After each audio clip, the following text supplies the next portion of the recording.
दोस्तों, पूरी दुनिया ने देखा कि किस तरह से इसरो ने चंद्रयान 3 मिशन को सफल बनाया और अब इसरो मंगलयान 2 की तैयारी में एड़ी चोटी का जोर लगा रहा है। चंद्रयान की तरह ही इसरो इस मिशन में भी कोई कमी नहीं छोड़ना चाहता। इसरो ने इस मिशन का नाम मार्स लैंडर मिशन यानी MLM रखा है। वही पहले हुए सफल मिशन का नाम था मार्स ऑर्बिटर मिशन यानी MOM। इस मिशन के तहत इसरो रेड प्लैनेट की सतह पर स्पेसक्राफ्ट उतारेगा। वही इस मिशन में लैंडर, रोवर और हेलीकॉप्टर भी शामिल हो सकता है, लेकिन उससे पहले वो ग्रह के चारों तरफ चक्कर लगाने वाला कम्युनिकेशन रिले ऑर्बिटर भेजेगा। ये एक कम्युनिकेशन रिले ऑर्बिटर होगा जो मंगल ग्रह पर उतरने वाले इंडियन स्पेसक्राफ्ट यानी लैंडर से इसरो के साथ कांटेक्ट करेगा। ये मिशन इसरो का सबसे खास मिशन है। इसे भारत के सबसे भारी rocket launch vehicle mark 3 LVM-3 का इस्तेमाल कर डेवलप किया गया है। नई तकनीक स्काई क्रेन का इस्तेमाल कर रोवर को ग्रह के आसपास सुरक्षित जगह पर उतारा जाएगा। इसके अलावा इसरो एक सुपरसोनिक पैराशूट भी तैयार कर रहा है जो इस मिशन के लिए जरूरी है। इस पर VNIR और IR कैमरा होगा जो मंगल ग्रह के एटमॉस्फेरिक डायनामिक्स को समझने की कोशिश करेगा। उम्मीद की जा रही है कि इसरो अपना ये प्रोजेक्ट साल 2031 में लॉन्च करेगा। ये तो हुई भारत के इसरो द्वारा की जा रही मंगलयान 2 मिशन की तैयारी के बारे में, लेकिन मंगल पर खोज का सिलसिला लगातार जारी है। इसी कड़ी में इन दिनों मंगल यानी मार्स ग्रह पर मौजूद एक आकर्षक गड्ढा लोगों के दिलों में काफी हलचल पैदा कर रहा है। क्या पता, हो सकता है कि भविष्य में इस ग्रह पर आने वाले विजिटर्स को यहाँ रहने भी मिल जाए। दरअसल नासा के मार्स रिकॉनिसेंस ऑर्बिटर से ली गई तस्वीर में ये गड्ढा मंगल ग्रह पर मौजूद एक प्राचीन गायब हुई ज्वालामुखी अर्सिया मॉन्स के नजदीक के हिस्से में मौजूद है। ज्वालामुखियों के किनारे पर कई ऐसे गड्ढे मौजूद हैं जो कुछ मीटर तक चौड़े हैं, लेकिन मंगल ग्रह पर ऐसे गड्ढे एस्ट्रोनॉमर्स को एक्साइटेड क्यों करते हैं? क्या ये गड्ढा किसी बड़ी अंडरग्राउंड गुफा तक जाने का दरवाजा है या ये किसी पुराने पानी के रास्ते का संकेत है? और सबसे बड़ा सवाल, क्या यहाँ जीवन जीना पॉसिबल हो सकता है? स्वागत है आपका विज्ञान 360 में। जैसा कि हम जानते हैं कि मंगल ग्रह ये अंतरिक्ष प्रेमियों की फेवरेट जगह है। वो इसलिए क्योंकि ये ऐसा ग्रह है जहां अरबों साल पहले माइक्रोबायल लाइफ यानी सूक्ष्म जीवी जीवन की पॉसिबिलिटीज बहुत ज्यादा थी। ये तब की बात है जब ये ग्रह बहुत ज्यादा गीला और गर्म हुआ करता था। वहीं इसका एटमॉस्फेयर भी तब काफी घना था। वही एस्ट्रोनॉमर्स इसीलिए इसमें दिलचस्पी दिखा रहे हैं क्योंकि आने वाले दिनों में यहाँ इंसानों के रहने की पॉसिबिलिटी बहुत ज्यादा है। इन्हीं वजहों से ये ग्रह सदियों से साइंस फिक्शन ऑथर्स के लिए बेस्ट लव प्लैनेट बना हुआ है। आपको फिल्म द मार्टियन का ठंडा, उजाड़ और निर्मल मंगल ग्रह याद ही होगा, जिसकी वजह से मंगल ग्रह के चंद्रमा फोबोस को अंतरिक्ष लिफ्ट के रूप में इस्तेमाल करने जैसी बेतुकी सोच भी चर्चा में रही। लेकिन इन अजीब सी सोच के बीच हकीकत के नजदीक पहुंचते हुए इलॉन मस्क का सपना है कि भविष्य में स्पेस एक्स के स्टारशिप कैप्सूल पर इंसानों को भेजकर वहां कॉलोनाइजेशन को स्थापित किया जाए। जून 2024 में स्पेस एक्स ने स्टारशिप को 4th integrated successful test flight को कंडक्ट कर इस सपने को पूरा करने की तरफ एक सफल कदम बढ़ाया है।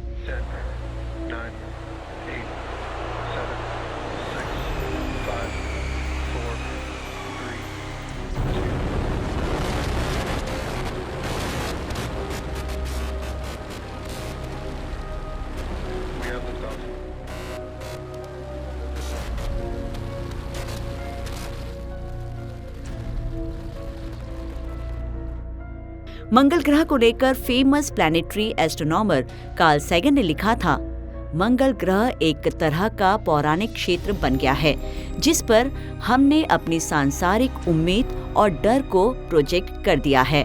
चलिए वापस लौट आते हैं इस ग्रह के गड्ढे पर। तो यहाँ मिले गड्ढे और गुफाएं आखिर क्यों इतना इंटरेस्ट पैदा कर रही हैं? तो इसकी कई वजह है, जिसमें पहला ये है कि भविष्य में ये अंतरिक्ष यात्रियों के रहने की जगह के रूप में काम आ सकती है। पृथ्वी पर रेडिएशन से उसका मोटा जैकेट जैसा एटमॉस्फेयर और ग्लोबल मैग्नेटिक फील्ड हमको प्रोटेक्ट करते हैं। इससे अलग मंगल ग्रह का एटमॉस्फेयर पतला है और वहाँ कोई ग्लोबल मैग्नेटिक फील्ड नहीं है। असल में मंगल ग्रह पर रेडिएशन का खतरा पृथ्वी के मुकाबले 40 से 50 गुना ज्यादा है।